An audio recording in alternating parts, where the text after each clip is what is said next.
Hey, thanks for making it to Veterans Info Tap. I'm glad you made it. Wanted to touch base with you regarding the Major Richard Starr Act. Give you an update. I actually called Washington, D.C. For Congressman Bilirakis, Gus Bilirakis, called his office in D.C. and spoke with a staffer there regarding the Major Richard Starr Act. So why did I call his office? He and another congressman were the authors of the bill, and so I reached out to his office. Now, with that, please hit the thumbs up, subscribe, share with a friend, all that good stuff. I really appreciate it. Every thumbs up, every minute watched really does help the channel expand its reach, which is really what we're trying to do. If you want to support in other ways, consider being a member. I really do appreciate all you members out there so very much for your support. You can go to the homepage. You'll see the highlighted members and a join button there. Thank you again. All right, so the Major Richard Starr Act. I'll dive into what it is for those that don't really know after I give the update. So I called Washington, D.C., Gus Bilirakis' office there, spoke with a staffer, and asked them, hey, what's going on with the Major Richard Starr Act? Some bills, what happens is there's cycles and the different Congresses that come and go. Sometimes they're 2-year bills. In any case, this one has died with the old Congress, and now with the new Congress now in session, they are actually looking to reintroduce the bill. Now, for those that remember, it had a lot of support congressionally. So from both the Senate and the House side, there was overwhelming support for the legislation, but it just never got over the finish line. My guess is that at the time, President Biden maybe wasn't willing to sign it for whatever reason that is. And so the House and the Senate just decided not to push it. If they would have gotten positive, engagement from the executive office at the time, they probably would have kicked it over the finish line, in my opinion. But here we are now in 2025 with a new Congress. And again, Bilirakis is looking to reintroduce the bill. I told his staffer to keep me in the loop on what's going on, and I gave him my email address and contact information so that way they can make sure that they can keep me in the loop. And I told them that I would be happy to share any updates on that piece of legislation. And that's where we left it. And I said that, I'll circle back, if I don't hear anything in a little while, and just kind of see where you're at with things. Like with any piece of legislation, once this thing gets reintroduced, if you support it, you should reach out to your congressional members, both on the House and the Senate side, and let them know that you support the legislation and you want them to do so as well. Now, this is one of those it's a big deal, but it only affects a small number of veterans. And I think that that's kind of more difficult because a lot of people out there, look, if it doesn't directly impact me, I have less to gain from it. And I don't really look at things that way myself. I look at it, one, if it makes sense, then we should do it if it impacts me or not. Two, if it is good for veterans, survivors, spouses, dependents, anybody in the veteran sphere, if it's good for us, any of us, then it's good for all of us. Why? Because our benefits and all the things that we have, I think of it like the snowball going down the hill, and we need to keep kind of packing it on and making it more solid. I look at it as additional glue to the big picture, instead of the opposite, which is what? If you start saying no to things that make sense, especially, well, then it's like, well, then we could just say no to the next thing too. And we could say no to the next thing and no to the next thing. And then, oh, well, maybe we should start eliminating things. So I think that it's better to add on than to stay status. And I think that it's better to add on than to take away. So I'd much rather add and create momentum in that direction. So with that, let's dive in a little bit. I pulled up a little, I've used this sheet before, so it's just very short, concise, and clear. Not too much in the weeds.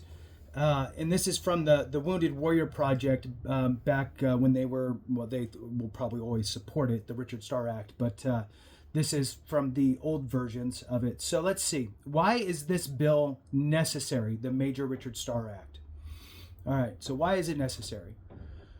When service members retire from the military, they are entitled to both retired pay from the Department of Defense and disability compensation from the Department of Veterans Affairs if they were injured while in service. Unfortunately, only military retirees with at least 20 years of service and a disability rating of 50% are able to collect both benefits at this time. So I'm going to stop right there for a minute. They're not really talking about the Major Richard Starr Act yet.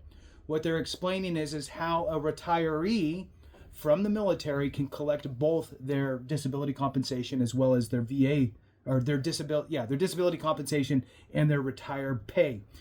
They can do that when they collect a 50% rating. They can apply for concurrent payments for both their pension and their compensation. So then they can get both. All of my retired pay and all of my disability compensation. Okay, so they're just explaining how it works for a standard person who retires from the military. Okay, for all other retirees, so now they're showing the difference, so a compare and contrast here. So for all other retirees, current law requires dollar for dollar offset of these two benefits, meaning they have to forfeit a portion of the benefits they earned in service. So what they're talking about here with the dollar for dollar offset, for those that don't know, let's just pretend that you're a retiree that doesn't meet the 20-year mark, all that stuff, and you got, we'll just say $3,000 a month.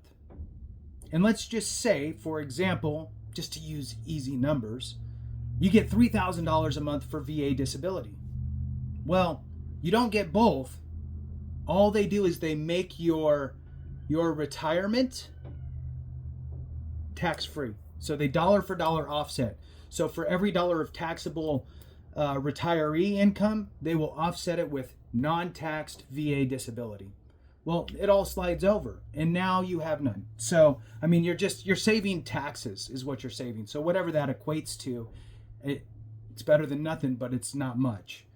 All right.